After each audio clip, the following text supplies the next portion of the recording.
नमस्कार, स्वागत आहे तुमचं माझ्या तेजस्वीज मराठी स्टोरी या चॅनलवरती. तिच्यासाठी स्वतःला विसरलो, तिच्यासाठी स्वतःला विसरलो, पण तिने मला विसरायला एक क्षणही लावला नाही. प्रेम हा फक्त एक शब्द नाही, तो एक विश्वास असतो. एक अशी भावना जिथे आपण समोरच्या व्यक्तीच्या आनंदासाठी स्वतःचं दुःखही लपवतो. मीही तसंच केलं. तिच्या एका हसण्यासाठी माझा पूर्ण दिवस खर्ची घातला. तिच्या एका मेसेजसाठी तासनतास फोन हातात धरून बसायचो. तिला कधीच एकटं वाटू नये म्हणून स्वतःचं एकटेपण मनातच दाबून ठेवलं. ती म्हणायची, "तू नेहमी माझ्यासोबत राहशील ना?" आणि मी डोळे बंद करून म्हणायचो, "शेवटच्या श्वासापर्यंत." पण आयुष्याला काही वेगळंच मान्य होतं. हळूहळू तिचे मेसेज कमी झाले, फोन कमी झाले, बोलण्यातला आपलेपणा हरवू लागला. मी कारण विचारलं की उत्तर मिळायचं, "काही नाही, तू जास्त विचार करतोस." पण खरं कारण काही दिवसांनी समोर आलं. तिच्या आयुष्यात आता माझी जागा दुसऱ्या कोणीतरी घेतली होती. त्या दिवशी समजलं, प्रेम बदलत नाही, माणसं बदलतात. मी तिला कधीच थांबवलं नाही, कारण प्रेम जर खरं असेल तर त्यात जबरदस्ती नसते.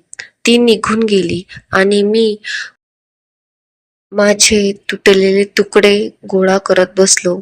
रात्रभर झोप लागायची नाही. तिचे जुने फोटो, जुने चॅट, तिचा आवाज सगळं मनाला पुन्हा पुन्हा जखम करून जायचं.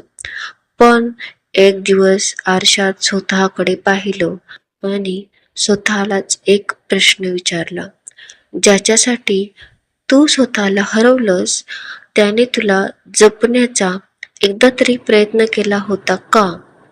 उत्तर होतं नाही. त्या दिवशी ठरवलं, आता कोणासाठी स्वतःला हरवायचं नाही. कारण प्रेमात हरणं चुकीचं नाही, पण स्वतःची किंमत विसरणं नक्कीच चुकीचं आहे. आजही तिची आठवण येते, पण आता आठवणी डोळ्यात पाणी आणत नाही. त्या मला शिकवतात, ज्याला तुमची किंमत नाही त्याच्यासाठी स्वतःची किंमत कमी करू नका. कारण आयुष्यात प्रत्येकाला प्रेम मिळेलच असं नाही. पण स्वतःवर प्रेम करायला शिकलात तर आयुष्यात कधीच रिकामं वाटणार नाही. मित्रांनो, जर तुम्हाला ही गोष्ट आवडली असेल तर नक्की फॉलो करा आणि चॅनलला सबस्क्राईब करायला विसरू नका. धन्यवाद.